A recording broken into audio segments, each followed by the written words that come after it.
Muy buenas noches, para mí es un placer, soy el doctor Rubén Restrepo, es un placer darle la bienvenida a este quinto panel médico internacional.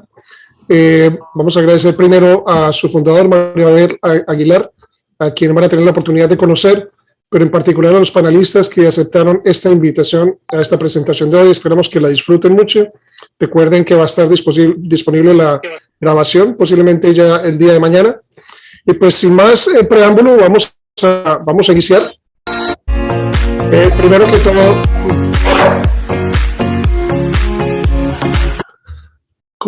vamos a iniciar con un descargo de responsabilidad, porque lo importante es que entiendan que las opiniones expresadas en esta presentación por los panelistas no pretenden representar consejos médicos ni servir como recomendaciones para el tratamiento, mitigación o prevención de ningún proceso de enfermedad. Recuerden que este video eventualmente lo pueden compartir, pero no lo pueden modificar ni agregar ningún tipo de logo o ningún tipo de foto totalmente distinta. Pues que con esto cedo la palabra a nuestro fundador del panel médico internacional, Mario Aguilar. Mario, buenas noches.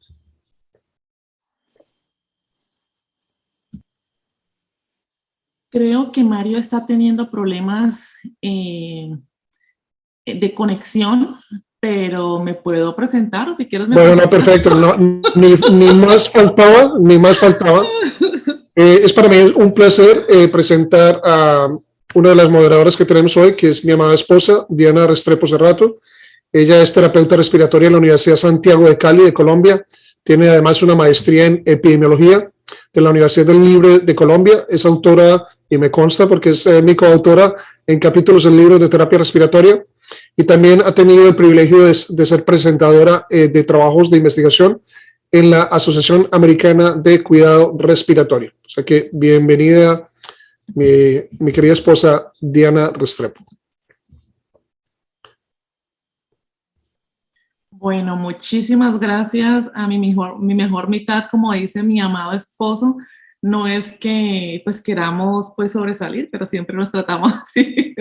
Y esto es para gozarnos.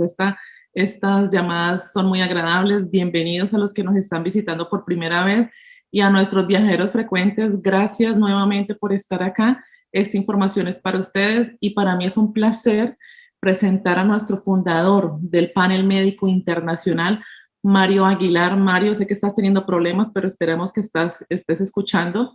Él es terapeuta físico y rehabilitador. Él es de la Universidad de Atlantic University. Tiene un diplomado en medicina física y de rehabilitación. Tiene un diplomado en medicina ocupacional, un diplomado en oncología. Es miembro activa de ASMECOS en Colombia. Actualmente trabaja en Seragem, es comunicador social y tiene algo en medicina oriental complementaria. Además, como dije desde un principio, es fundador de este panel médico internacional. Muchísimas gracias, Mario, por tu compañía. Bueno, antes de iniciar, en vista de que se nos está llenando la sala, denme, por favor, un minuto para ya poder empezar a hacer la transmisión por Facebook y les voy a decir exactamente en qué página sería para que la puedan mirar. Entonces, denme, por favor, un segundo para poder hacer inicio de la transmisión.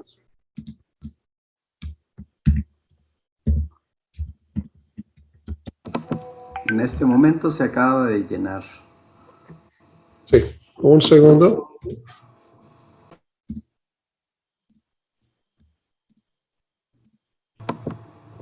Perfecto, entonces nos estamos conectando en vivo.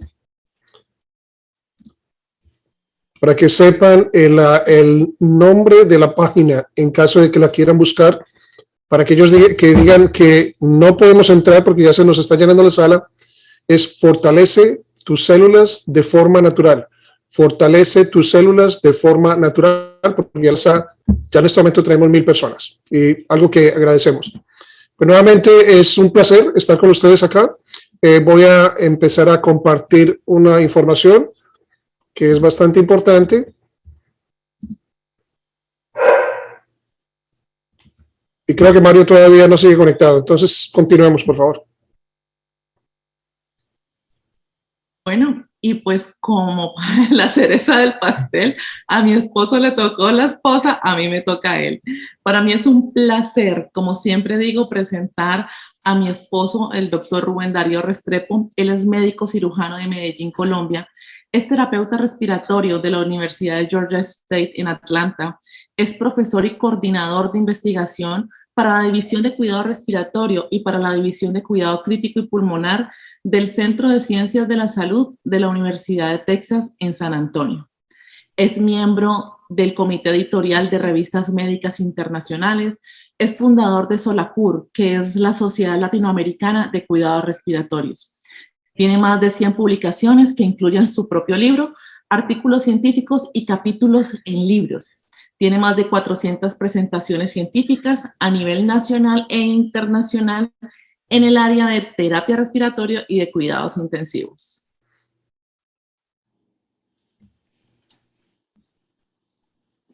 Y como les dije ahorita, pues viendo en este momento el tópico tan interesante que nosotros tenemos, el doctor Restrepo tiene un capítulo en este libro, de Clinical Assessment in Respiratory Care sobre las partes neurológicas. O sea que tenemos en realidad personas muy capacitadas para esta charla el día de hoy, para este quinto panel médico internacional. Te pediría también un favor que si abres un momento el chat para colocar el nombre de la página en el que se está transmitiendo para que tengan la oportunidad los que están en la sala de espera para que tengan la oportunidad de conectarse a la página. Ya puse Fortalece tus células de manera natural, es excelente. La página de Facebook. Les puedo poner un mensaje a las personas que están para que se conecten por ahí. Perfecto. Bueno, nuevamente vamos a entrar en materia. Entonces, algo que es fundamental de entender, porque vamos a hablar muy frecuentemente de estas palabras. Entonces, ¿qué significan estas palabras radicales libres, estrés oxidativo, antioxidantes, glutatión y cisteína? Y para eso realmente tenemos un video corto que yo espero que les dé exactamente lo necesario para poder familiarizarse con estas palabras. Entonces, vamos a mirar este video.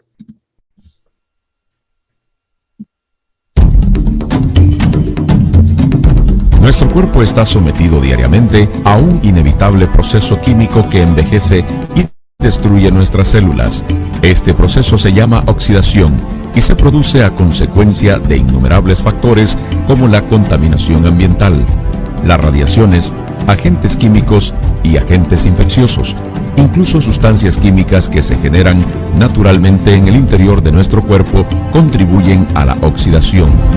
Estos factores producen radicales libres, que son moléculas de oxígeno inestables que han perdido un electrón y al tratar de robarlo de otra molécula sana, inician una reacción en cadena que tiene efectos perjudiciales para nuestro cuerpo, desde envejecimiento prematuro y enfermedades crónicas como diabetes y artritis, hasta todo tipo de enfermedades degenerativas terminales como cáncer, enfermedades del corazón y mucho más.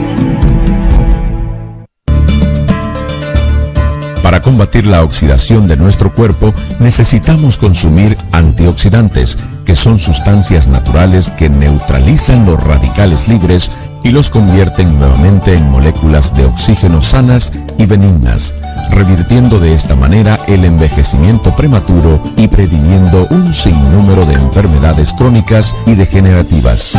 Los antioxidantes son sustancias que en su estructura molecular poseen muchos electrones. La labor de los antioxidantes es donar a los radicales libres los electrones que les hacen falta para convertirlos de nuevo en moléculas de oxígeno estables, beneficiosas para la vida de la célula y, lógicamente, de gran beneficio para la salud de nuestro cuerpo. Muy bien. Una palabra que es bastante importante y que van a escuchar con mucha frecuencia, con más razón de ahora en adelante, es el glutatión, que aquí dice exactamente que es la molécula milagro sin la que se puede vivir, o sea que realmente no es opcional. Curiosamente, el glutatión dice que es el antioxidante maestro que existe en cada célula de tu cuerpo, o sea que lo que vas a escuchar hoy acerca de procesos neurodegenerativos aplica realmente a cualquier tipo de patología, cualquiera que se te ocurra mientras tenga células. Importante reconocer de que esto es una molécula muy antigua, desde 1885 está descubierta, y la razón por la cual posiblemente no has escuchado es que realmente no se puede ingerir. En medicina hay algo que se llama biodisponibilidad, que realmente es muy pobre cuando tú tomas exactamente glutatión. Entonces, por eso es importante reconocer de que es una molécula muy importante, pero hay que tomar los precursores. Curiosamente, en el cuarto panel médico internacional, si buscamos en la Biblioteca Nacional de Medicina la palabra glutatión, la podemos encontrar en este momento 164,000 veces. Miren exactamente que estamos hablando hace menos de 2 meses y esta cifra ya realmente ha superado los 165,000 artículos. Sin duda, habla de la importancia de una molécula que es una de las más estudiadas en medicina y en ciencia en general. O sea que lo que estamos hablando ahora de lo que es la importancia de los antioxidantes y glutatión en enfermedades neurodegenerativas te afecta a ti y afecta realmente a muchas personas. Entonces, lo importante entender es que la forma de estimular algo que se produce ya dentro de tus células es realmente entregarle al cuerpo los elementos que necesita para fabricarlo. Eso es fundamental. Y estos son los 3 componentes y el que más careces tú en tu dieta es cisteína. Entonces, muy importante después, en particular, preguntarle a la persona que te invitó ¿y por qué hablo de la cisteína? Porque hoy realmente no vamos a hablar un poco de eso. Pero la cisteína se conoce que es el factor más limitante de la producción de glutatión. Y muchas veces, desafortunadamente, no es práctico consumir la cantidad de alimentos que se necesita en forma cruda, porque la cisteína es termolábil, o sea, sensible a la temperatura, para poder aumentar realmente los niveles de glutatión.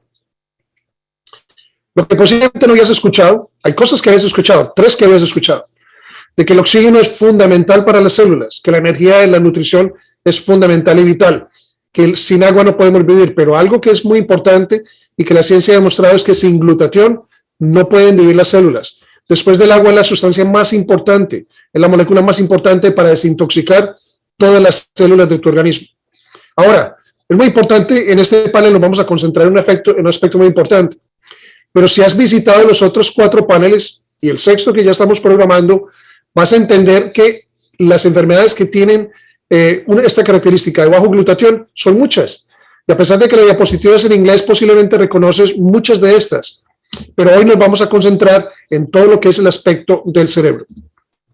Y para eso vamos a iniciar con la enfermedad de Alzheimer. Entonces, la enfermedad de Alzheimer es una enfermedad que se llama una enfermedad neurodegenerativa. ¿Por qué escogimos la parte neurodegenerativa hoy? Porque el cerebro es fascinante. Ustedes pueden ver exactamente la cantidad de conexiones cerebrales que existe. Esto Google lo publicó hace pocos meses, pero lo que pueden ser maravilloso entender es que este es el cerebro de una mosca. Y si este es el cerebro de una mosca, solamente se pueden imaginar la cantidad de conexiones que existen en este momento en el cerebro humano. Es un órgano bastante complejo y por eso realmente es admirable lo que los neurólogos, que no somos neurólogos, pero conocemos suficiente para poder exponer un material que sea de bastante utilidad. 50 millones de personas viven con Alzheimer y otras demencias, que es bastante importante. Les recomiendo que muchas veces en Google se puede realmente traducir o simplemente pasar a otro idioma, la Asociación de Alzheimer. Toda la información que ustedes van a ver expuesta por todos los panelistas es información oficial y no de opinión personal. Posiblemente no sabías que la 6ª causa de muerte en los Estados Unidos, Alzheimer. O sea que tú puedes estar pensando en la parte de demencia, de perder la memoria, pero 6ª causa de muerte en los Estados Unidos. Es bastante alarmante. Ahora, en cuanto a los síntomas, es muy importante reconocer de que a veces se confunden con lo que es el proceso de envejecimiento normal. Pero realmente la enfermedad de Alzheimer comienza de una forma muy sutil. Por eso es que muchas veces se demoran las personas o los familiares para consultar. Y esto es lo que es importante, que pospone la visita al médico. Y generalmente se tienen varias etapas. Una etapa preclínica, que es cuando está generándose problemas en el cerebro antes de que se manifiesten, hasta que haya un deterioro, como dice aquí, cognitivo leve y una demencia. Es importante entender, digamos, en la curva de la enfermedad es que tú puedes tener 10 a 20 años en una zona preclínica antes de síntomas. O sea que es muy posible que haya una predisposición ya actual a que tengas un Alzheimer. En eso influye mucho la genética. Luego ya tienes un deterioro y luego la demencia, que es la parte que posiblemente le preguntan a muchos de ustedes es ¿cómo me va a ayudar un donante de cisteína? Hay muchos factores de riesgo para la enfermedad de Alzheimer, pero los que valen más la pena digamos, mencionar aquí en este momento es, obviamente, la edad, historia familiar, problemas genéticos, digamos, cuando tiene ya un problema, ya tienes un problema leve de la parte cognitiva, cuando se tiene el síndrome de Down, obviamente, miren, esto es muy importante, cuando se vive un estilo de vida que no es muy saludable y cuando se tienen posiblemente problemas de trauma. ¿Cómo se manifiesta la enfermedad de Alzheimer? Entonces ya miramos que es un problema insidioso hasta donde realmente se pierde en la parte cognitiva y que ya la persona realmente no recuerda. Entonces, si ven una persona, digamos, de edad, generalmente mayor de 65 años, con confusión en cuanto al lugar, en cuanto al tiempo, que es muy difícil incluso completar tareas, que es que ya mi papá, mi abuelo, no completa estas tareas que normalmente completaba hace unos 5 años, que ya no tiene ninguna facilidad, digamos, de resolver problemas, incluso muy simples matemáticos, y ustedes ven precisamente, pobre juicio, tiene problemas para calcular las imágenes y los espacios. Todo esto pueden ser manifestaciones. Muy importante es que puede haber incluso problemas vasculares asociados con Alzheimer. O sea que son enfermedades complejas que no podríamos cubrir ni siquiera en 4 horas de tiempo. ¿Cómo se trata la enfermedad de Alzheimer? En este momento se recomiendan cambios en el estilo de vida, intervenciones que tengan que ver con la parte cognitiva o salud mental, obviamente planear por un ambiente más seguro para este tipo de personas y obviamente un sistema familiar. Recuerden que es muy importante que estos son los tratamientos no farmacológicos, pero no hay nada a veces peor que pensar que estas personas tienen. ¿Y por qué es importante saber que los antidepresivos pueden ser una opción? Es porque muchas veces estos antidepresivos lo que hacen es disminuir sustancialmente la cantidad de glutatión en nuestras células.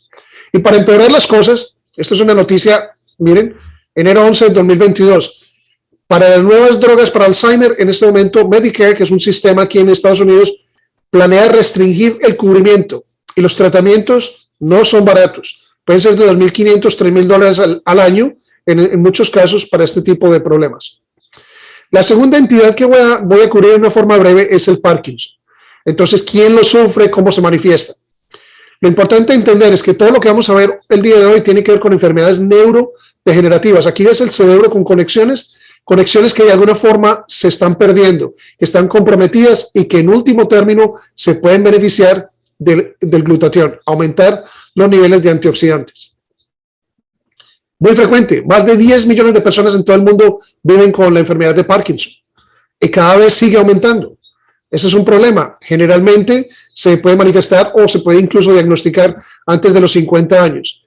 Y cuando quiere reconocer exactamente este tipo de problema, puede ser este tipo de postura, con una rigidez, digamos, en la espalda, la cara en máscara, donde realmente no tiene expresión, los codos flexionados, con el típico temblor en reposo, que es totalmente involuntario e incluso en las piernas. Pero el problema es que el costo directo e indirecto combinado del tratamiento de la enfermedad de Parkinson es bastante alto. Se calcula de 52 mil millones de dólares por año solamente en los Estados Unidos. Ahora, finalmente, ¿qué papel juega entonces el glutatión en estas enfermedades? Pues es bastante complejo. Este solamente es para expresar lo que es un cerebro diabético, pero algo muy importante aquí es ROS, radicales libres de oxígeno. En la medida en que tú puedas controlar esto, controla la inflamación y todos los procesos, digamos, deleterios del sistema nervioso. Finalmente, ¿hay algún tipo de evidencia con respecto a esto? Pues les llamo la atención solamente uno de los artículos que hay incluso en cuanto al glutatión y los desórdenes del cerebro y envejecimiento. Y miren la tabla de la derecha, ¿te parece muy complicado? Lo más sencillo es GSH es glutatión y la palabra decreased significa disminuido. Aquí puedes ver parte de la patología que vamos a discutir hoy y sin embargo lo más importante es que está disminuido los niveles de glutatión. Si hasta ahora has escuchado, es muy posible que tú puedas concluir de que la ciencia ha investigado acerca del glutatión y cualquier enfermedad que ves hoy y que tiene beneficio, porque aumentar el nivel de glutatión es saludable para las células. Esto es con respecto al Alzheimer. Ahí ves exactamente para el Parkinson y solamente te quiero dejar con esta reflexión antes de pasar al próximo conferencista. Todo lo que tiene que ver con la respuesta inmune en Alzheimer. Cuando estabas pensando solamente que era conexión de neuronas, hay algo más. El papel que es el papel tan importante que es aumentar en forma natural el nivel de glutatión para proteger el sistema inmune y posiblemente controlar muchas de estas enfermedades. Entonces ahora le vamos a dar paso al próximo panelista y pues los dejo en este momento con la doctora Diana. Pues muchísimas gracias, doctor Restrepo, la verdad, un tema súper interesante y que nos sirve para todos, ¿no? Porque todos conocemos muchas personas que estén pasando por estos momentos difíciles y hasta de pronto un familiar de nosotros. Para mí ahora es un placer presentar a la doctora Cristina Torres, es de Medellín, ese es paisa, así como mi esposo, esos súper echados para adelante. Me encanta, la conocí hace unos años atrás y tiene un carisma súper espectacular. La doctora Torres es médica y cirujana de Medellín, Colombia. Estudió cardiología clínica en la Universidad de Antioquia. Tiene 16 años de experiencia trabajando y estudiando la inmunología de rehabilitación y nutrición celular. Es profesora de fisiología médica y tiene muchos años como médica en un centro de cuidados de enfermedades degenerativas. Es exgerente de un centro especializado en enfermedades neurológicas, experta en capacitación de equipos de polisomnografía para estudios del sueño y además participó en el Congreso Internacional de Neurología en el año 2006 y tiene un artículo científico en cefalea, o sea, dolores de cabeza. Qué placer presentarte, doctora. Es todo tuyo el micrófono. El gusto es mío, poder estar aquí y compartir el conocimiento que el Señor nos permite obtener. Un saludo para todos los que se están conectando desde diferentes lugares. Y hoy yo estoy muy contenta de poder estar aquí con ustedes compartiendo esta información. Pero hoy es un día paradójico porque les cuento que hoy es el Día Internacional de la Depresión. Hoy estamos celebrando algo que más que celebrar es generar conciencia y recordar que hay un número muy importante de personas en el planeta que están sufriendo de esta enfermedad. La ansiedad, también vamos a hablar de ella, pero hoy estamos celebrando que se haga conciencia de esta enfermedad tremenda que es la depresión. Hay más de 300 millones de personas diagnosticadas en el planeta con depresión. Y es una enfermedad un tanto vergonzosa porque la mayoría de las personas que la padecen, como no se sienten entendidas, comienzan a tener como un poquitico de problemas con su autoestima, con las relaciones con los demás, cada vez tienen menos certeza de que puedan salir adelante. Muchas terminan escondiéndose, apartándose, quedándose solas y esto definitivamente no aporta nada a nuestra calidad de vida. La cantidad no depende de nosotros, estoy absolutamente segura como ser humano, como madre, como médica, que la cantidad la pone Dios, pero la calidad sí va en nosotros. Y miren, en América Latina hay una bastante importante prevalencia de esta enfermedad, pero quiero hacerles énfasis en algo que estamos viviendo. 2020 fue el año de la pandemia, 2021 también, y como va el 2022, yo creo que también, muchachos. Así que pónganse pilas, porque tenemos que sacudirnos, no nos podemos dejar que esta pandemia nos deprima, pero es lo que tristemente está sucediendo. Y, perdón, y quiero ampliar mi imagen, a ver si me dejó, ¿qué pasó?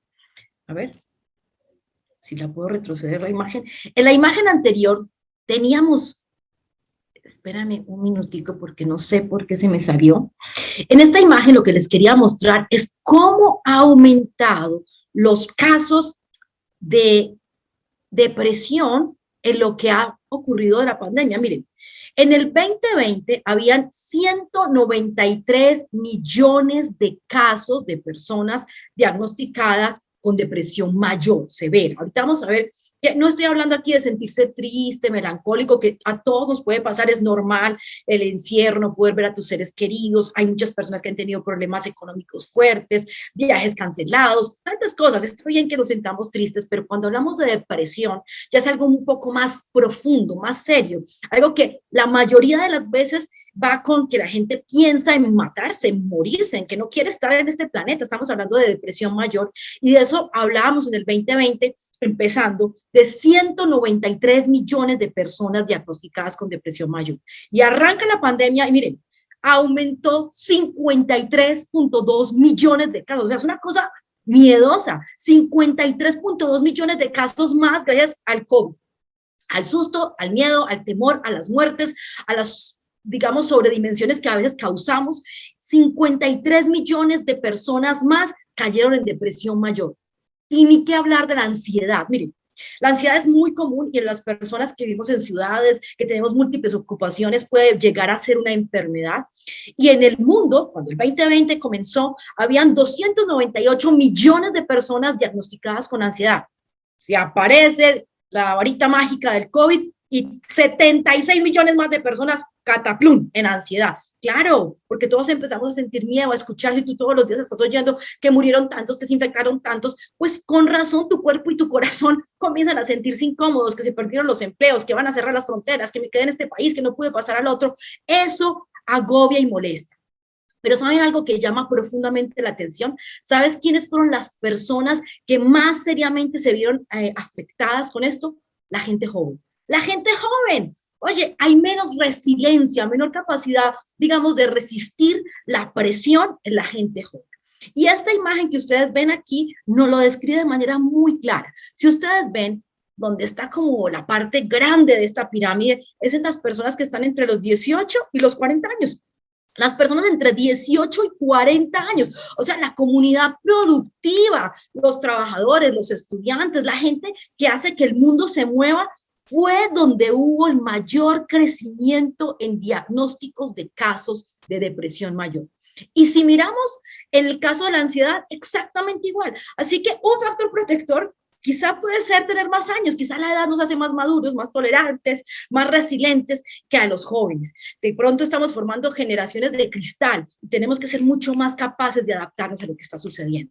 Pero por género también volvemos a ver esta situación. Oye, a mí me encanta leer la Biblia, me parece un libro maravilloso. Y hay una parte allí que dice que la mujer es el vaso frágil. Yo soy una mujer que me encanta sentirme fuerte y empoderada, pero oye, cuando vi esta estadística dije, oh my God, sí es verdad. Mira, la depresión cuando comenzó el 2020 tenía 193 millones de personas, pero aumentó, les dije que en un 53 millones más. Y de esos 53 millones, escuchen esto, 35 millones y medio eran mujeres. 35 millones de mujeres en el mundo se vieron fuertemente afectadas por la pandemia. Mujeres que estaban llenas de miedo por nuestro, digamos, proteger a la familia, al esposo, a los hijos. Y de esos 53 millones, 17 millones eran hombres que cayeron en depresión mayor. Pero si vemos en el caso de la ansiedad, volvemos a lo mismo. Miren, hablamos de que 76 millones de personas tuvieron, tuvieron ansiedad. Pero fíjate esto, de esas 76 millones, 51 millones, 52 eran damas. Señoras que están hoy conmigo aquí conectadas, vamos a tener que aprender a tener formas de controlar nuestra ansiedad y manejar lo que nos coloca preocupadas. Y de eso quiero hablarles. Miren, durante el año de la pandemia en España, que esta imagen que les estoy compartiendo aquí corresponde a este país, a España, vieron que 1 de cada 5 personas que salía de COVID desarrollaba o depresión o ansiedad o insomnio. Tremendo. Y esta es una estadística que está llevada hasta el 15 de abril del año que pasó. 1 de cada 5, o sea, significativo, mucho. Quiere decir que en tu familia, en tu círculo familiar, deben de haber personas en este momento con depresión y ansiedad. Y que lo que hoy estamos hablando va a ser de gran poder para ti. En mi país, Colombia, establecieron una línea en la que las personas podían llamar para consultar, para pedir ayuda cuando se sentían tristes, deprimidos, con ideas suicidas.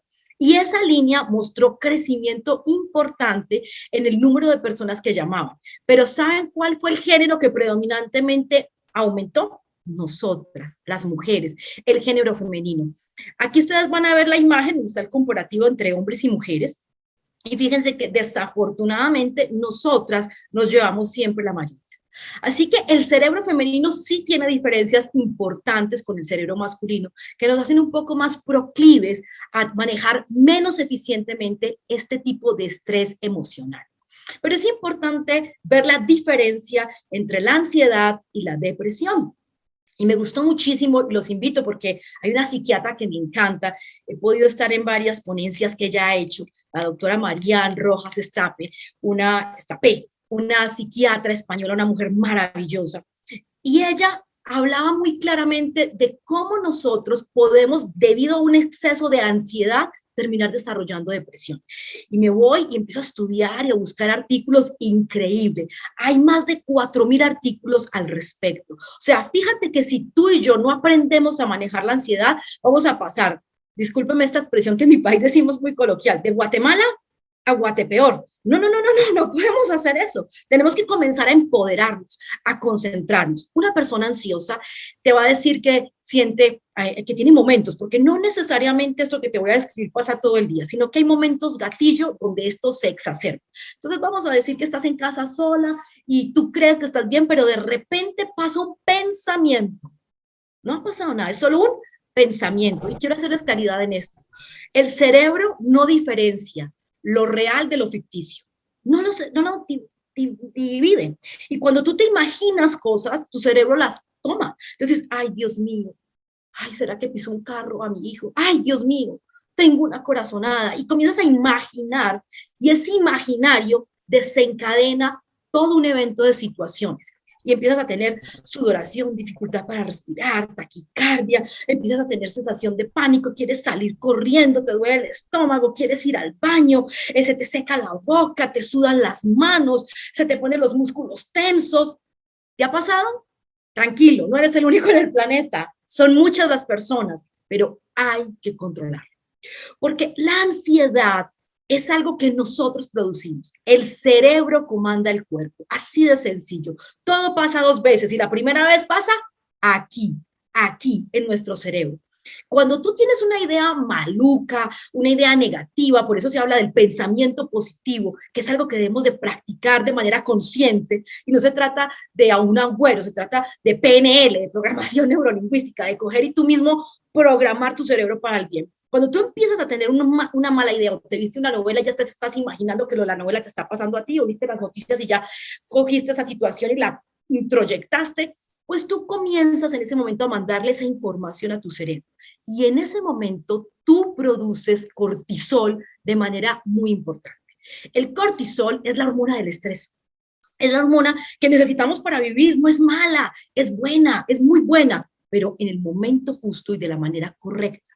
Gracias al cortisol, cuando un ladrón te va a echar mano, tú corres, brincas, saltas, hasta le das un puño al ladrón y dices, wow, gracias al cortisol en un terremoto una persona salva a su perro, a su gato, a su papá, sale y dice, wow, porque el cortisol hace esto, mira, hace esto, hace que tus músculos se pongan más tensos, que se dilaten tus pupilas, que llegue mucho más fluido sanguíneo a tu cerebro, entonces tu corazón late más rápido, entonces todo funciona a una velocidad mayor y eso es bueno en ciertos momentos. Pero cuando eso se queda de manera perenne, ya no es bueno. No. Porque esto es como cuando tú estás montando el caballo, ¿ok? Y tú llegas y le das un riendacito al caballo para que vaya más rápido, galope más rápido, pero si tú te pones a darle y darle y darle a tu caballo, llega un momento que el caballito ya no da más y cae. ¡Pah! Esa es una de las causas de depresión. Presionamos tanto a nuestra mente, tanto la llevamos a momentos de exacerbación por muchas veces imaginación, porque la gran mayoría de las veces los problemas que tenemos no han sucedido, están en nuestro imaginario, son solamente suposiciones y las personas hacen que sus cerebros literalmente se agoten. O sea, está bueno estar activo, estar despierto, pero hacer eso de manera constante termina por agotarte. Y hoy en día estamos viendo estudios donde podemos encontrar que hay algunas depresiones que están desarrollándose a causa de ansiedad. Imagínate lo que te hablé, 76 y pico de millones de personas con ansiedad. O sea, la pandemia que se viene delicada para mí ya no es el COVID, es esta. Esta es la pandemia que tenemos que empezar ya a controlar, porque si no vamos a tener una generación de personas llenas de miedo, neuróticas, que no son capaces de resistir nada, que no van a tener buenas relaciones, que van a fracasar en lo que inicien. Aquí y ahora hay que cambiar. En la depresión ya llegaste a ese otro lado, donde ya no hay esa fuerza, sino que ya te sientes impotente, te pones irritable, sientes que nada tiene solución, te quieres morir, te falta energía, no duermes bien, porque el sueño es uno de los sensores más importantes de que tienes una buena salud mental, el buen sueño. Y comienza esa impotencia a hacerte sentir que no hay solución. La mayoría de los pacientes que sufren de depresión creen firmemente que lo que ellos tienen no hay cómo solucionarlo. Pero si volvemos a pensar en el cortisol, tenemos una forma importante de comenzar de manera consciente, coherente, empoderada a controlarlo. Y mira esto que tan importante. Como les dije, cuando nosotros pasamos una situación de estrés, producimos algunas neurohormonas, hormonas que produce el cerebro y que estimulan otras funciones. Y así aumentamos la producción de adrenalina y cortisol. Entonces, la adrenalina es la que nos da como esa energía de lucha, de la que brincamos muy alto. No sé si alguna vez han escuchado historias de una mamá que el niño quedó debajo de un carro y que la mamá con las manos levantó el carro. Cosas así pasan maravillosas. O el cortisol, que nos ayuda a tener una respuesta al miedo y hace que nuestro cuerpo coordine una cantidad de eventos que terminan por favorecer mucho tu sobrevida, salir adelante, salir avante. Pero cuando una persona por muchísimo tiempo está expuesta al cortisol, empieza su cuerpo a sufrir cambios, porque esto es aquí como, dicen que lo poquito asusta y lo bastante amansa, no sé si esta frase sea muy coloquial para todos, pero cuando tu cuerpo por mucho tiempo está sometido a ese cortisol, tu cuerpo físicamente cambia. Y mira, este muñequito que te traje, oigan, no saben cuánto me demoré encontrándolo. Este muñequito describe muy bien el fenotipo de las personas que están expuestas por mucho tiempo al cortisol y al estrés. Miren, hay muchos gerentes de banco con este fenotipo, grandes ejecutivos que son personas obesas, que han perdido el cabello, que están muy cachetonas. No sé si han visto personas que engordan como en la espalda y tienen la espalda como una jibita, como que son así como gorditos de espalda. Bueno, eso lo llamamos nosotros la jiba de búfalo, la cara de luna. Y esto es algo como un Cushing, que es un diagnóstico médico que tenemos para esa sobreestimulación por cortisol, pero no solamente cuando se inyecta, sino cuando en tu estilo de vida, tu personalidad, permites que eso continúe en tu cuerpo. Y ese exceso de cortisol daña los huesos, te favorece la osteoporosis. En el caso de los hombres les produce crecimiento de senos, lo que llamamos ginecomastia, altera la piel, le dan estrías, se adelgaza, afecta la presión arterial, afecta funciones del sistema nervioso central y del sistema inmune. Y tú vas a ver que hay muchas personas con este fenotipo, con obesidad central, con piernas delgaditas, brazos delgaditos, casi sin músculo, y son personas que tienen estilos de vida muy estresantes, muy barrigones, pero sin nalga. No sé si han visto que dicen, no, pues se le fue la nalga para adelante. Pues no, es esto, el cortisol que afecta de una manera significativa. Ahora, el cortisol hace que tengamos estrés, la serotonina nos da sensación de placer, de calma, la dopamina nos da también, perdón, la serotonina nos da serenidad, calma y un espíritu positivo y la dopamina nos da placer. Estas tres hormonas son súper importantes para que una persona pueda tener una mente sana y clara. Y todas ellas se producen en un sistema que conocemos como el sistema límbico. El sistema límbico es el que tiene que procesar la información emocional y convertirla en nuestras manifestaciones, nuestro comportamiento.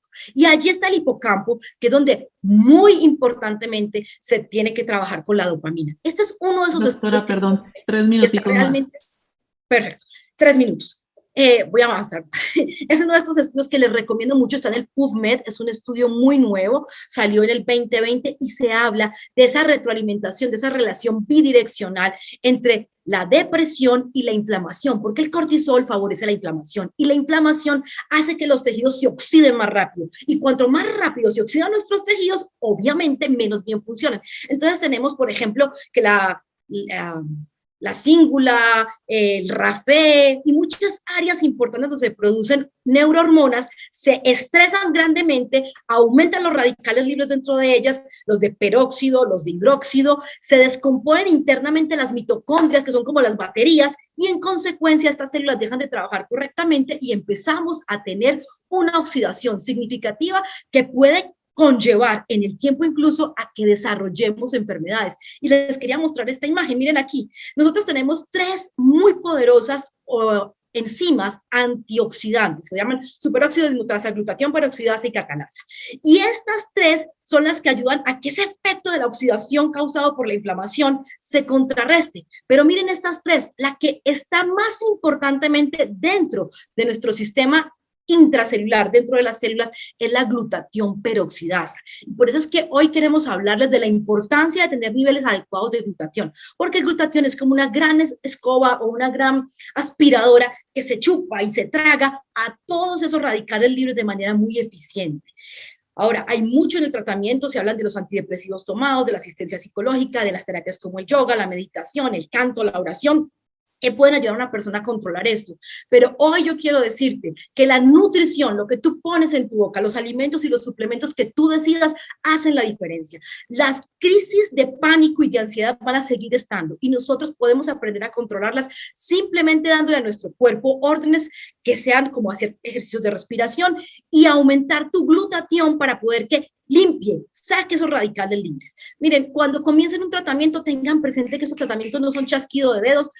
Si lo empiezas, lo terminas un fármaco, no lo dejes a la mitad y ten presente que cada vez que tú dejas que la ansiedad y el estrés te agobien, tu cuerpo se degenera. Y ya podemos saber que muchas de estas enfermedades, el Alzheimer, el Parkinson, tienen depresión y hay inflamación asociada. Es decir, que esas personas pudieron ser seres humanos que tuvieron muy mal manejo de la ansiedad y del estrés, que desarrollaron depresiones y que ellos mismos de una u otra forma pudieron ser responsables de lo que están viviendo. Así que abramos los ojos, comencemos a hacer cosas nuevas, comportémonos de manera proactiva y me termino aquí diciéndoles que falta mucho por aprender, pero vamos en el camino correcto.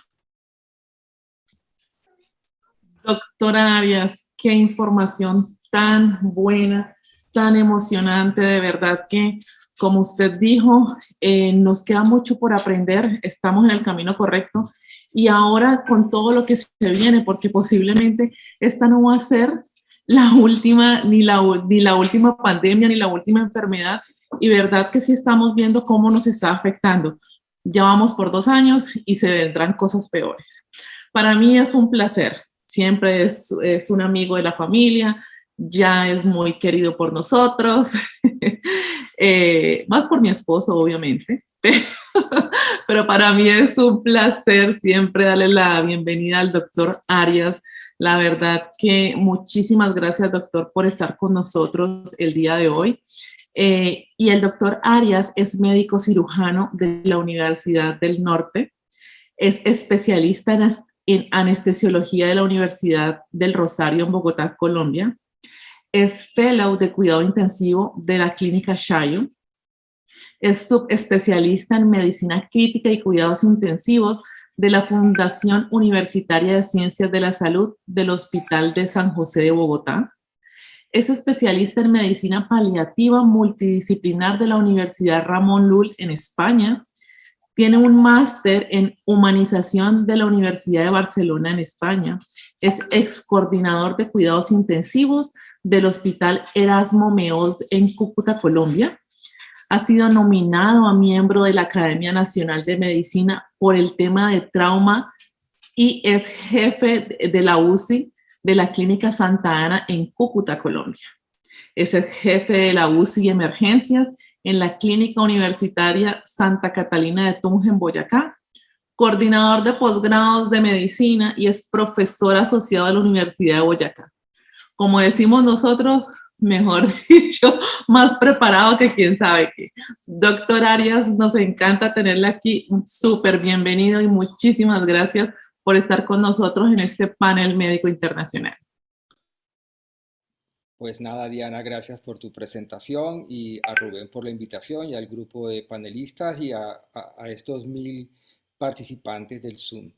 Bien, el tema que les voy a compartir es el tema de cáncer. Cáncer es un tema extenso. Ya estamos viendo la pantalla, ¿cierto? No, ahí sí. Sí.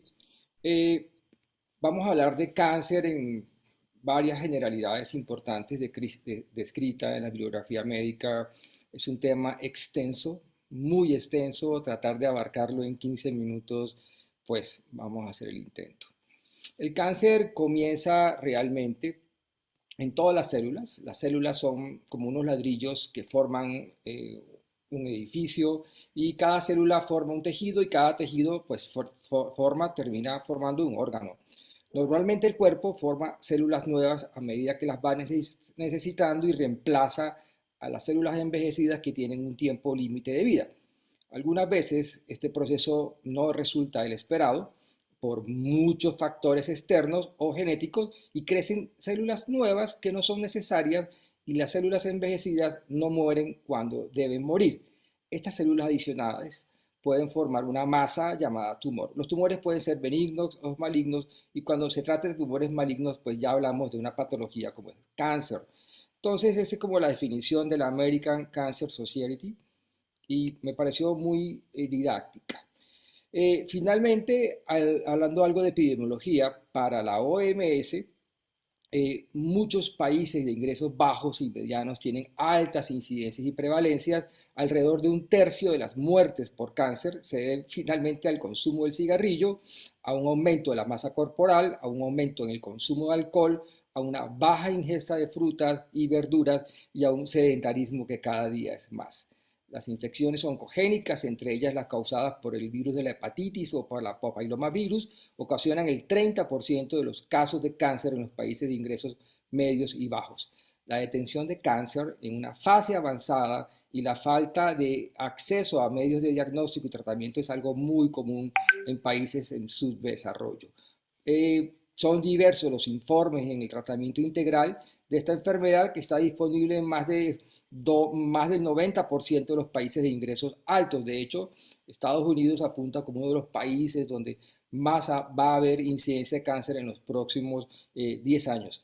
Si es bien claro que la mortalidad por cáncer ha disminuido, pues la incidencia cada día va más en aumento. Ni hablar del impacto económico del cáncer, que realmente va en un momento en creciendo. Según las estimaciones, el costo total atribuible a la enfermedad hasta el 2010 superaba 1.16 billones de dólares. Eso es muchísimo dinero. ¿Cuál es la magnitud del problema? El cáncer es una de las principales causas de muerte en todo el mundo, es la segunda. Casi 10 millones de fallecimientos en el 2020.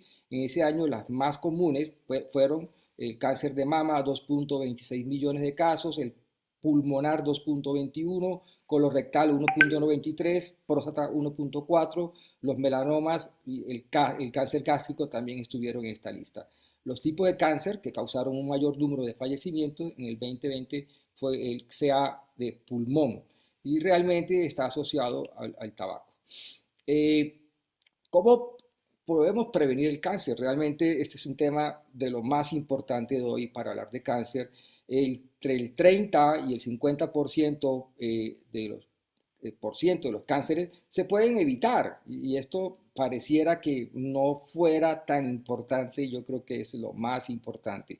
Como médico intensivista, cuando llegan los pacientes oncológicos, en un final de vida, en sepsis o obstrucción o algún tipo de patología de esta, es terrible, es una enfermedad realmente de mucho sufrimiento y cuando llega al final de la vida, los cuidados paliativos, pues la historia ya estuvo contada y mucha gente está en sufrimiento.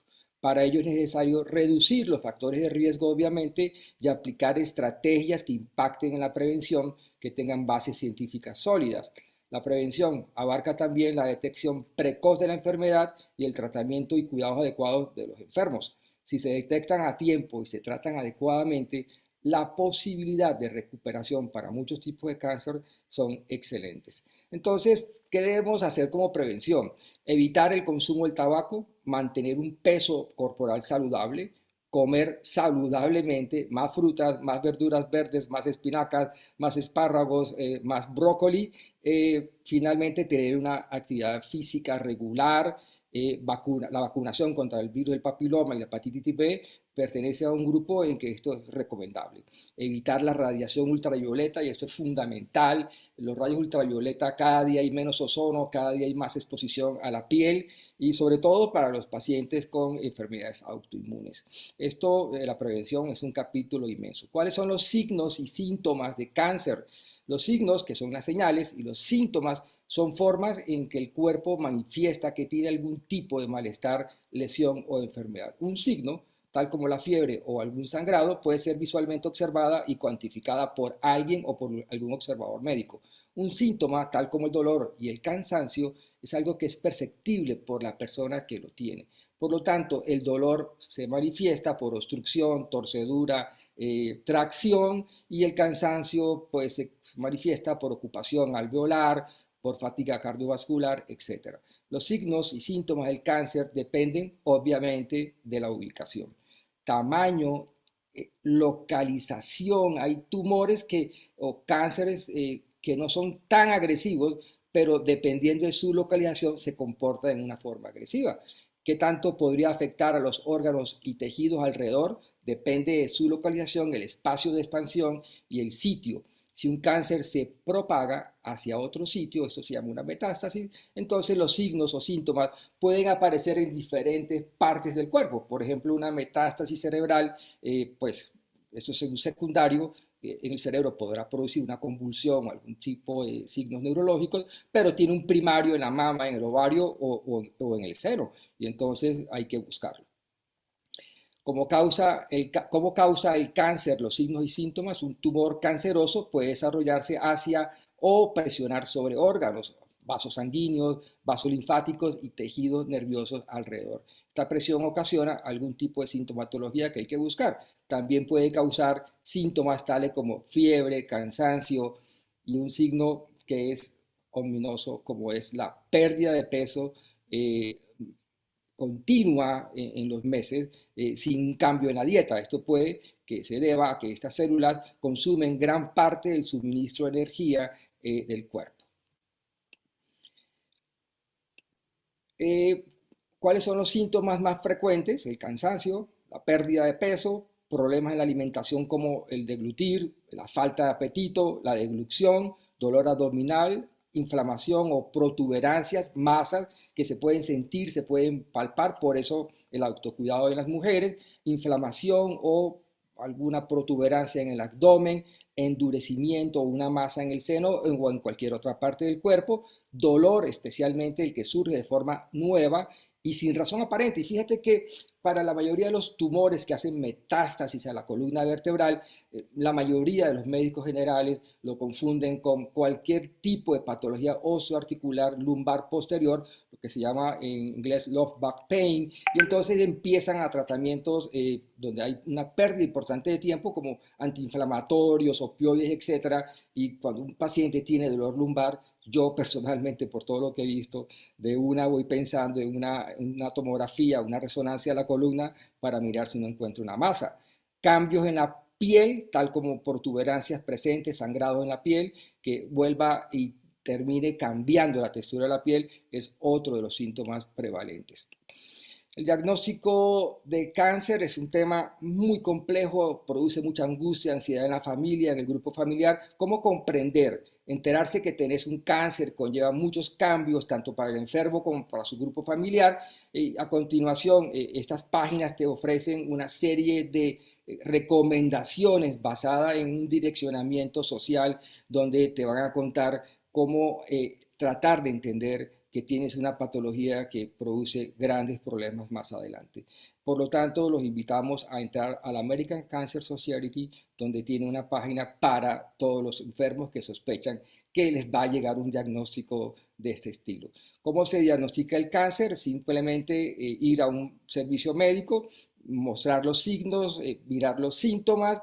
Hay exámenes, pruebas para cáncer, laboratorios, tests y lo más importante es la estadificación del cáncer y en qué nivel se encuentra.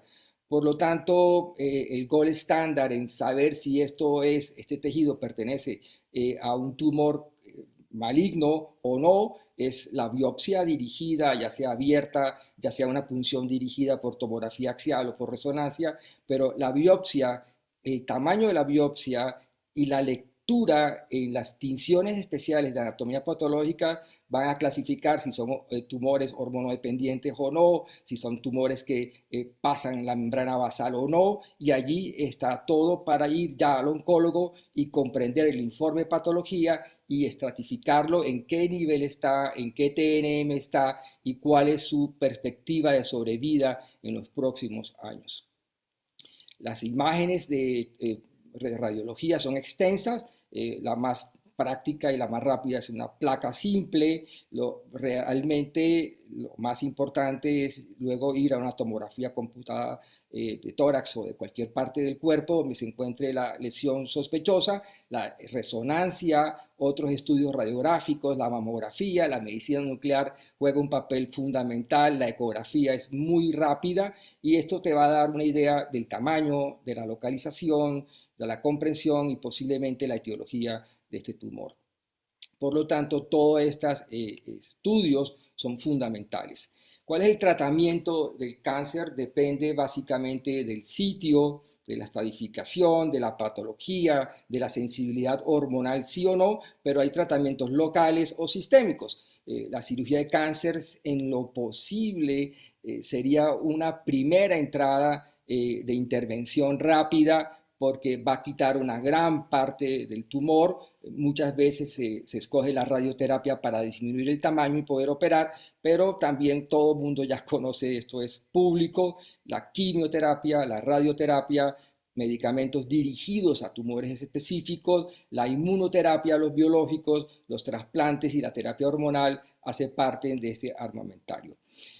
Bien, en lo que nos compete a todos nosotros, ¿cuál es la evidencia con el uso de antioxidantes? Y aquí ya lo hablábamos con Rubén ayer, estuve revisando una gran base de literatura en UpToDate, en PubMed, bueno, todos muchos de los buscadores que tenemos nosotros, y no tengo ninguna duda que si alguien de mi cercanía tuviera un tumor maligno, aparte de hacer todo lo que hay que hacer, una terapia coadyuvante como usar un nutracéutico de cisteína, no lo dudaría nunca en usarla y poder usarla adecuadamente, yo creo que va a ser el éxito de esto. El doctor Jimmy Goodman publica recientemente cuál es aumentar el potencial terapéutico de glutatión en pacientes con cáncer que reciben quimio y radioterapia. Yo creo que este es un artículo básico para entender realmente lo que va a pasar con esto, porque hay una controversia importante entre un grupo de oncólogos e internistas y un grupo de médicos que usamos glutatión o un donante de cisteína para esta patología. El doctor Jimmy Goodman es un experto mundial en glutatión, creo que es la persona que más sabe en el mundo de este tema, pero él define en la conclusión que los pacientes con niveles muy altos de glutatión intracelular generalmente muestran un mejor pronóstico y experimentan muchos menos efectos secundarios de la quimioterapia. Y allí los reportes de los enfermos que llegan a las salas de quimioterapia le preguntan, ¿usted es familiar? Y le dicen, mira, yo no soy familiar, soy la paciente enferma. Y esto quiere decir que la mayoría de los enfermos que toman dosis importantes de cisteína, la quimio y la radio golpea menos duro el resto de las células, porque finalmente la quimio y la radio lo que va a hacer es una gran tormenta de citoquinas, una gran respuesta de redox y una gran inflamación sistémica. Por lo tanto, la modulación de glutatión representa un enfoque novedoso para el tratamiento de la prevención del cáncer. Y en prevención, yo diría que es uno de los puntos más importantes de elevar el glutatión, ya que los cambios en el DNA por todos los fenómenos externos ambientales produce cambios genéticos en el DNA que induce células con crecimiento anormal. Por lo tanto, además, el uso del aumento del glutatión durante la quimio y la radio se muestra prometedor como un tratamiento complementario para mejorar los resultados y disminuir los efectos secundarios de estas terapias que dan duros a los enfermos. Hay más evidencia, este artículo de Nutrición y Cáncer por este grupo asiático, el efecto modificador del aislado de la proteína del suero patentado por esta empresa canadiense sobre la citotoxicidad de un medicamento contra el cáncer, concluye que este es el primer estudio que demuestra in vitro que la cisteína consolidada puede funcionar como un coadyuvante en el tratamiento contra el cáncer. Para esta empresa canadiense en el tema de glutatión y cáncer, ayuda a prevenir el uso de glutatión muchos de los factores que desencadenan el cáncer, a eliminar sustancias cancerígenas, mutagénicas y a ralentizar el crecimiento de los tumores. El glutatión, el aumentar el glutatión, influye en los mecanismos de síntesis del ADN en las células sanas, ayuda a retardar el daño oxidativo al ADN y a reparar las lesiones ocasionadas al código génico que tenemos todos. Finalmente, pues es un tema extenso, pero mi recomendación personal como intensivista, viendo muchos pacientes con cáncer al final de la vida y como paliativista, acompañando a mucha gente al final de la vida en pacientes oncológicos, yo diría que la prevención es fundamental. Yo creo que las campañas de prevención deben ser más extensas, el uso del alcohol en una forma exagerada, el uso del tabaco y otra serie de sustancias como la exposición a la luz solar, etcétera, deberían tener más control por parte de los servicios de salud pública. Una vez ya el cáncer ha sido manifestado en el cuerpo, pues tener un buen oncólogo, un buen cirujano, una buena quimioterapia y suplementar con un nutracéutico, no lo dudaría en hacerlo. Entonces, esto era lo que quería compartirles hoy. Muchas gracias. Arturo, muchas gracias por explicarnos muy bien este caso en particular. Creo que sin duda, como hemos venido hablando todos estos días, es el tema más controversial que existe con respecto a la glutatión. No hay ninguna patología en todo el ser humano que sea tan controversial. Y precisamente por eso vamos a darle una primicia antes de tener la oportunidad de escuchar al último conferencista, y es este sexto panel médico internacional con el que vamos a tener el 10 de febrero a las 6:30. Esta es hora central de México, hora central de Estados Unidos. Hablemos precisamente de cáncer y glutatión. Y pues no tenemos nada más ni nada menos, olvídense de la cara mía, obviamente yo soy aquí, estaré siempre acá, pero nada más ni nada menos que el doctor Jimmy Gottman, que es la autoridad mundial del glutatión. Pues vamos a contar con él. Es una entrevista que toda la vamos a traducir, vamos a tener traducción, pero nos esperamos que realmente nos acompañen nuevamente en este sexto panel médico internacional con el doctor Jimmy Gottman, que realmente es nuestro mentor, nuestro amigo y realmente asesor científico de la empresa canadiense de la cual habló Arturo. Bueno, vamos a movernos y para los que no sepan, perdón. Rubén, que agradezco tus palabras porque ayer hice una lectura hasta las 4 de la mañana sobre esta controversia que estuvimos hablando hoy en la mañana. Realmente es muy controversial, pero yo creo que todo apunta a que sí se debe usar el donante de cisteína para esta patología, porque yo le digo a mis enfermos, tu oncólogo jamás va a ir a tu casa a visitarte en los momentos finales, y si tienes una oportunidad, dátela, porque la bibliografía a favor de es importante. Sin duda, yo creo que uno de los datos más importantes, Arturo, que tú compartiste fue el hecho de que si tú tuvieras un familiar el día de hoy, no lo dudarías. Creo que es el sentir de la mayoría de las personas que están conectadas. Eso es fundamental. Y para los que estén conectados por primera vez, la autoridad mundial en glutatión, el doctor Jimmy Gottman. Aquí nosotros no vendemos el libro, no hacemos regalías, simplemente es un material importantísimo que está en su 5ª edición del libro, está en español, en inglés, en francés, para los que quieran practicar otros idiomas. Bueno, y sin más preámbulo, nos vamos a mover. No sé si de pronto Mario tiene una buena señal para dar presentación al último conferencista. Mario, ¿estás por ahí? Yo creo que sí, doctor. Bueno, no te escuchamos muy bien. Vamos a intentar. Yo creo que sí. No sé cómo está escuchando. Se está escuchando regular, Mario.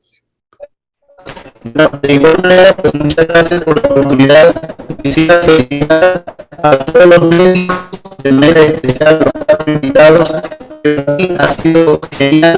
Les pido que continúen, ya que la señal no es tan buena en el lugar donde yo estoy. Y que felicidades también a todos los participantes. Gracias.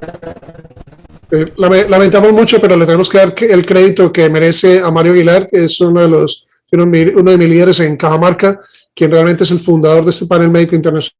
Esa es la idea, la inspiración de él, y pues lastimosamente no lo tenemos con una buena conexión. Pero vamos a continuar para que podamos culminar con el último panelista. Por favor. Mario, pues qué pena de verdad que estés pasando esos malos ratos de conexión. Pues no quería robarme yo el show, pero bueno, sí, me tocó a mí esta vez. Pero pues sabemos que estás presente, Mario.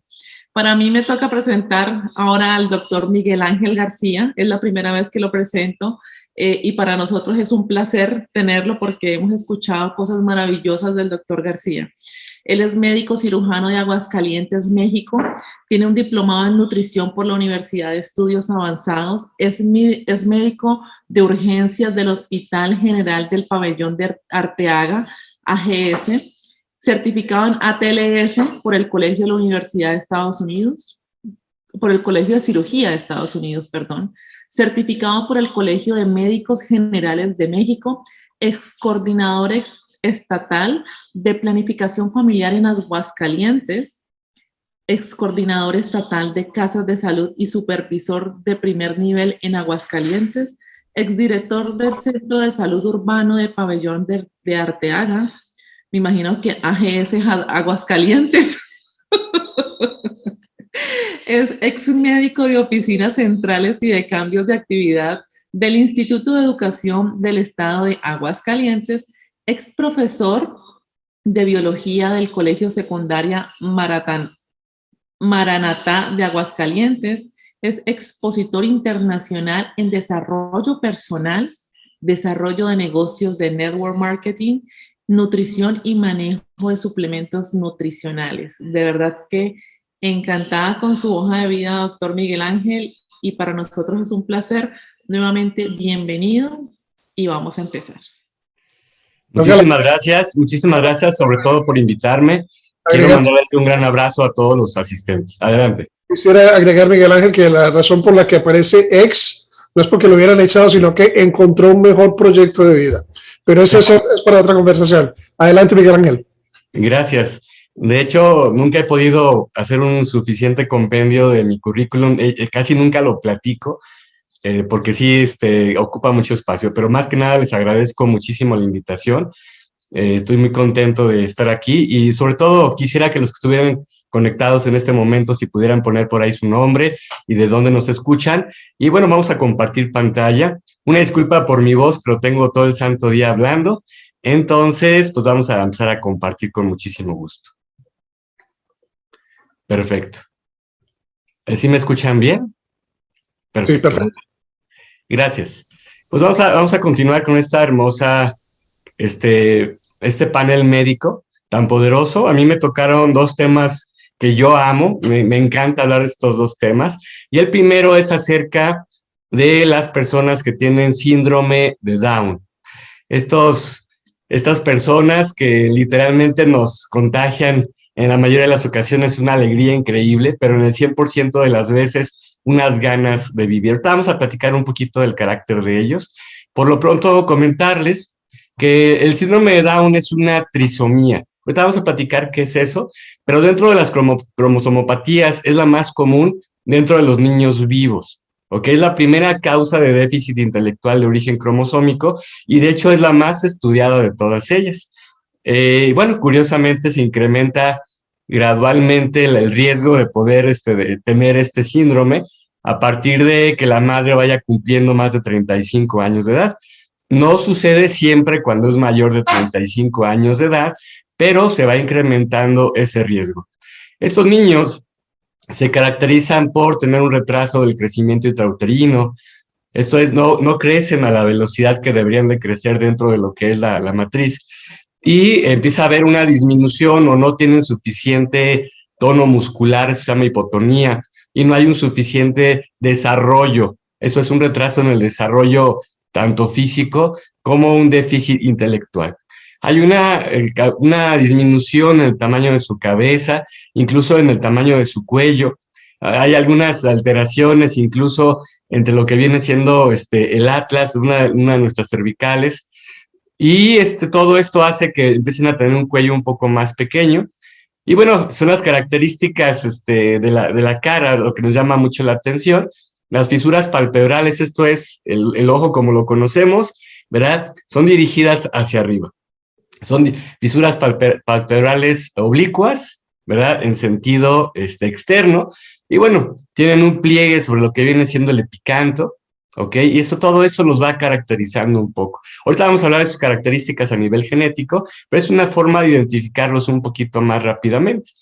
Ya la parte, digamos, más general, pues su cara tiende a ser un poquito como aplastada, se llama hipoplasia mediofacial. Esto es, su nariz es pequeña, tienen una depresión en el tabique nasal, Generalmente pues tienen la lengua un poco más grande de lo que debe de ser normal, e incluso tienen una lengua que se llama saburral, como una lengua sucia, ¿ok?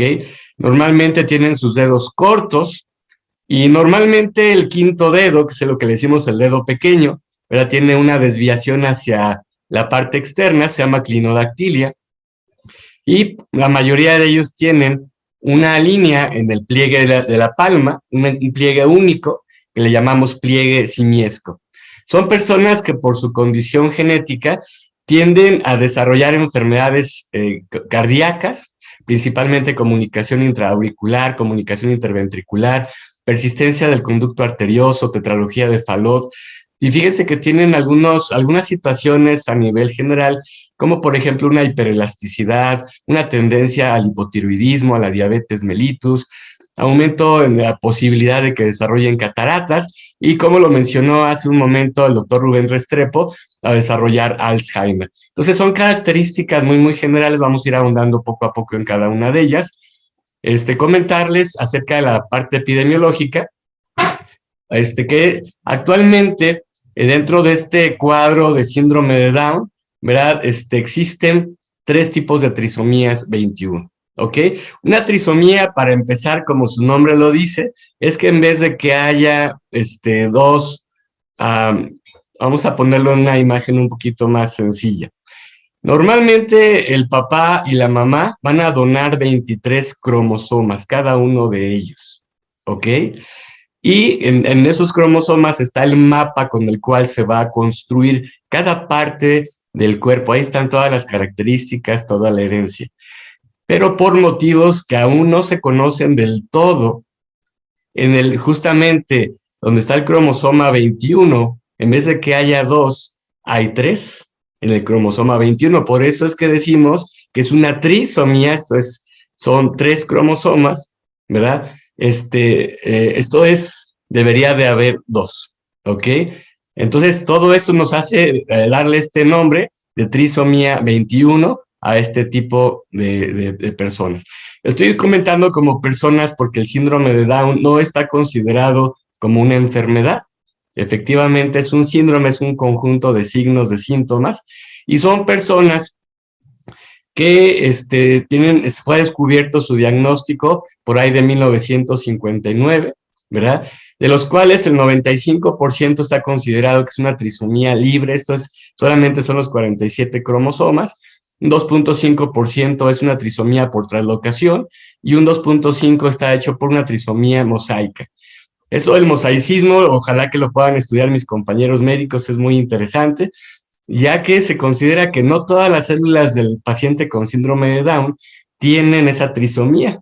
Puede ser un 70% de las células. Es una cosa fascinante hablar de todo esto, y también les pido que investiguen una palabra que se llama epigenética. Es bien importante poder ponernos al día respecto a la terminología médica para poder tener una mejor visión de cómo ayudarle a nuestros pacientes. Esos pacientitos pues tienen una esperanza de vida media actual a los 50 años. Todavía hace algún tiempo, hace menos de 30 años, no vivían más de 20 años. Actualmente, pues con los cuidados, con el diagnóstico, con todo lo que se entiende de la enfermedad, con todo lo que se les ha podido explicar a los papás y lo que los papás han hecho por estos niños, es que ha aumentado su esperanza de vida. Por ahí hay una persona con síndrome de Down muy famoso que ya está rebasando los 70 años de edad, pero el promedio actual es de 50 años, ¿sí? El síndrome como tal no tiene un tratamiento, porque recordemos que no es propiamente una enfermedad. Sin embargo, las consecuencias que existen por esta trisomía sí son enfermedades, y la mayoría de ellas se pueden tratar perfectamente bien, ¿ok? Ellos tienen una vida social un poquito restrictiva, que puede ir desde el rechazo social, desde la incomprensión de su enfermedad, y ahorita también vamos a hablar un poquito acerca de esto, ¿sí? Y bueno, es muy importante saber que actualmente se conocen ya escuelas que están especializadas alrededor de este tipo de pacientes para poderlos ayudar en todos los ámbitos de nuestra vida. Para poder nosotros hacer un diagnóstico de un recién nacido, que a lo mejor no se le hizo su diagnóstico precisamente prenatal, hay una serie de criterios que se llaman criterios de Hall. Y bueno, como les comentaba, hay una facies, esto es una cara ancha, plana.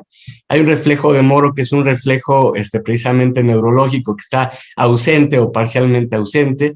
Tiene menos tono muscular, esto es, no tienen esa fuerza muscular que normalmente deben de tener, y tienen un reflejo más exagerado del que deberían de tener.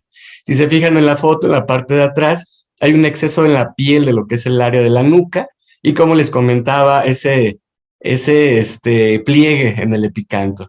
Muy frecuentemente llegan a tener displasia de cadera, los pabellones auriculares, lo que conocemos como las orejas, están más hacia abajo y más pequeñas, y generalmente pues tienden a tener lo que les comentaba, ese surco simiesco en la palma de la mano, ¿sí? Es importante también entender que dentro del síndrome de Down, ¿verdad? Lo ideal sería hacer un diagnóstico prenatal, ¿ok? Ya de por sí la edad de la mamá nos puede hacer sospechar un poco. Recordemos que un bebé con síndrome de Down puede nacer de una mamá muy joven, pero recuerden que a mayor edad sí incrementa la incidencia o la probabilidad de que pueda nacer un bebé con síndrome de Down, ¿sí? Entonces, ¿qué se puede hacer? Bueno, pues un doble test en el primer trimestre, sobre todo a través de lo que viene siendo nuestra hormona gonadotropina coriónica, ¿verdad? Va a haber se puede hacer un cribado en el primer trimestre, pero si vamos al segundo trimestre, también se puede hacer un doble test con esta misma hormona gonadotropina coriónica, ¿sí? E incluso ya en el último trimestre, que vienen siendo, por cierto, las pruebas como más seguras, que nos pueden dar la detección en el 100% de los casos, nada más que desgraciadamente pues son invasivas, es la biopsia del corión o la biopsia coriónica y la amniocentesis. ¿Ok? Entonces, este tipo de pruebas nos van a permitir saber de manera anticipada que este bebé viene con un síndrome de Down. Esto es sumamente importante, ¿verdad? Porque estos bebés, estos niños, pues tienden a desarrollar enfermedades a varios niveles. Enfermedades a nivel auditivo. Es muy frecuente ver a estos niños con síndrome de Down con aparatos para poder escuchar bien, problemas visuales, alcanzan a desarrollar cataratas, defecto, bueno, en general los defectos visuales como defectos de refracción, principalmente lo que viene siendo miopía y astigmatismo, y llegan a desarrollar cardiopatías congénitas, tienen una mordida o un problema dental importante, tienen una mordida muy característica que también se debe de tratar. Generalmente llegan a desarrollar problemas gastrointestinales, principalmente atresias, y bueno, como lo habíamos comentado, una baja función de lo que es la tiroides, conocida como hipotiroidismo. Muy frecuentemente vienen con alteraciones a nivel del sistema nervioso central que llega a provocar convulsiones y en muchos de los casos tienen una situación a nivel de lo que viene siendo la médula ósea, dándoles una cierta tendencia a una anemia principalmente, o trastornos mieloproliferativos. También ellos tienen desgraciadamente un marcado aumento en la probabilidad de desarrollar leucemias, ¿sí? O enfermedad celíaca también, que es una enfermedad autoinmune que tiene que ver con el sistema digestivo. Lo que les comentaba, una inestabilidad de lo que vienen siendo nuestras vértebras, atlantoaxial. Tenemos una vértebra que se llama axis, ¿verdad?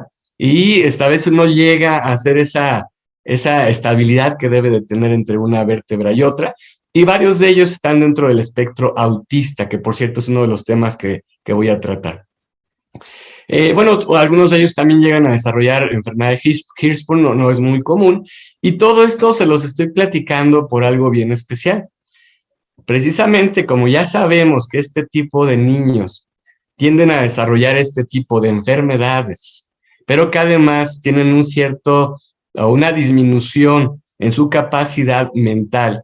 Entonces se vuelve sumamente importante anticipar su diagnóstico precisamente para poderlos integrar, entre otras cosas, a nuestra sociedad. Nosotros podemos ver que una de las formas más importantes de poderle ayudar a todo su cuerpo a disminuir la oxidación tan acelerada a la cual están expuestos por este síndrome es precisamente elevar niveles de glutatión. Como bien lo dijeron ya mis compañeros médicos que me antecedieron, una forma es darle precisamente precursores de glutatión, principalmente la cisteína bioactiva, para disminuir toda esa oxidación acelerada de la cual constan nuestros pacientes con síndrome de Down. Tú puedes investigar artículos en donde se demuestran precisamente que una de las posibles causas que afecta la expresión fenotípica de este tipo de pacientes es un aumento del estrés oxidativo. El estrés oxidativo no es otra cosa que más que haya más radicales libres que antioxidantes, es ese desequilibrio que va destruyendo más rápidamente los tejidos, pero en particular el sistema nervioso. Estos niños son capaces de aprender, de crear, de jugar, de convivir, de estudiar, pero precisamente hay que saber todo esto que les acabamos de decir para poderlos integrar, hacer de ellos niños felices. Y por cierto, una aclaración, muchas personas dicen, ay, es que me encantan estos niños porque son niños eternos, todo el tiempo están sonriendo, todos y cada uno de ellos tienen su propia personalidad. Hay veces que son días difíciles también para ellos, también se deprimen, también se enojan, a veces también hacen rabietas, pero finalmente son personas que tienen el derecho de vivir. Y una de las muchas cosas que yo quiero invitarlos en esta plática en especial es a entender el papel que puede jugar precisamente el brindarles suplementos. En particular, yo nada más conozco uno que tenga ciencia de por medio, como lo comentaron hace rato, que puedan donar cisteína útil, que científicamente pueda demostrar que eleva niveles de glutatión, ya que va a disminuir el estrés oxidativo, va a permitir una mejor función de las mitocondrias, va a permitir que haya una mejor actividad antioxidante y va a haber una mejor eliminación de todas las toxinas que tenemos en nuestro cuerpo. Y bueno, ya para terminar mi intervención, vamos con lo que es el trastorno del espectro autista. Antes solamente conocíamos el término autista o autismo, sin embargo, precisamente ha cambiado la definición. Actualmente son varios trastornos que están todos puestos como el trastorno del espectro autista, ¿ok? De hecho, se definen, o se puede definir, perdón, como los trastornos que se definen como una disfunción neurológica con una base genética, los cuales se manifiestan en etapas tempranas a través de una serie de trastornos en la interacción social, comunicación y falta de flexibilidad en el comportamiento y razonamiento, ¿sí? Se puede ver desde los primeros meses de vida, a veces hasta la primera infancia, y todo esto así lo clasifica la DSM-5, que actualmente es la autoridad sobre este tipo de terminología. Las causas pues pueden ser genéticas, neurológicas, bioquímicas, infecciosas y ambientales.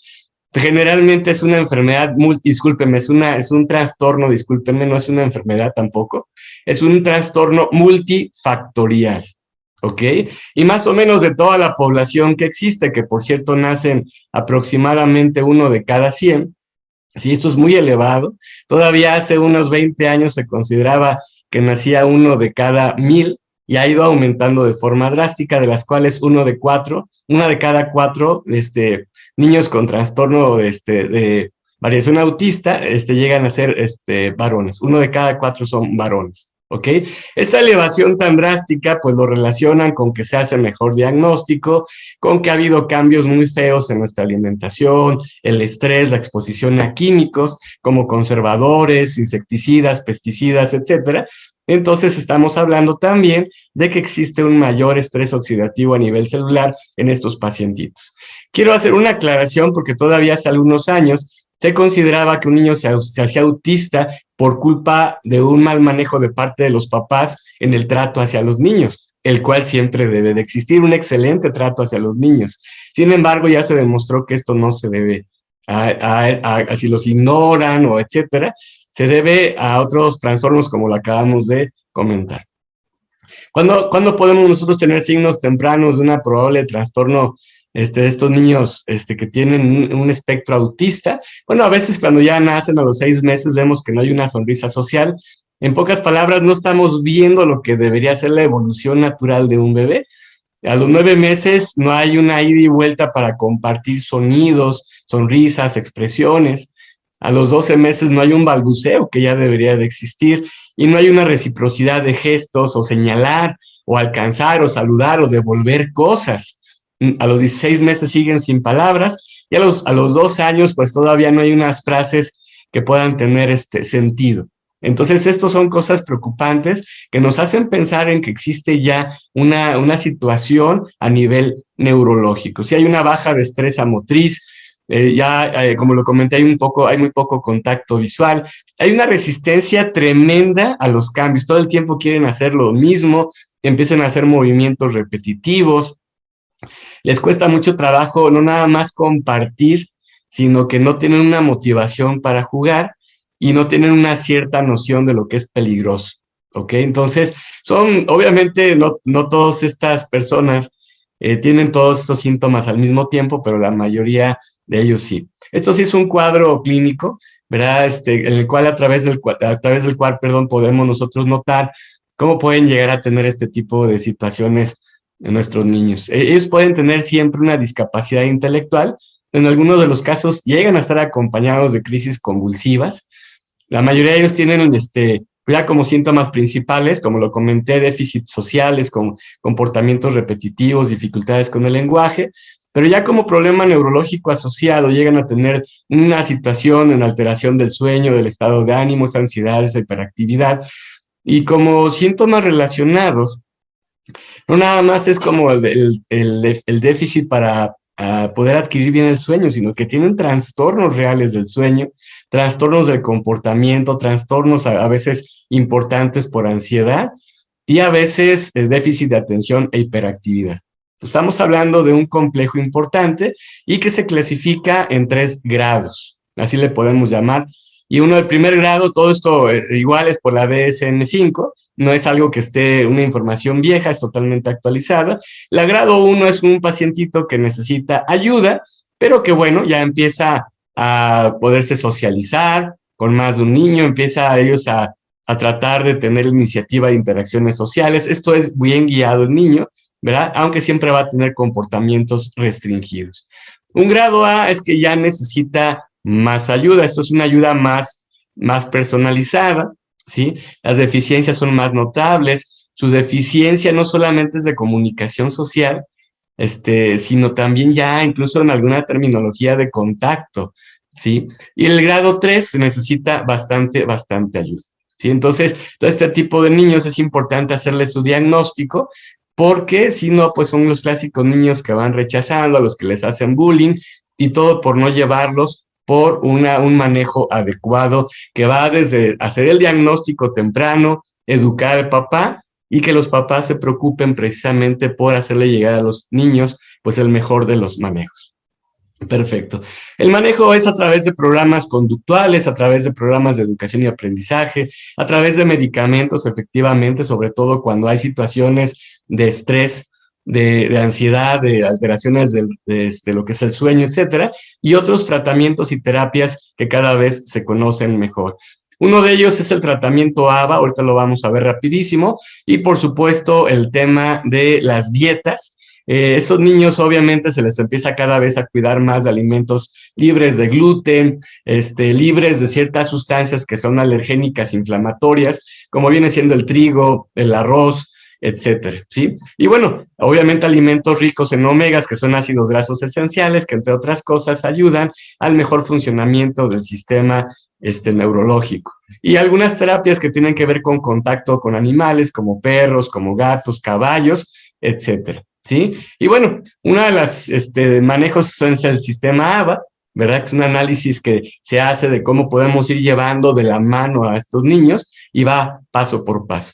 Igual aquí podemos estar investigando todo este tema de los antioxidantes, cómo es que sirve en el caso del glutatión, el tema de aumentar el glutatión respecto al autismo, y es una cosa maravillosa poder entender lo que les voy a decir.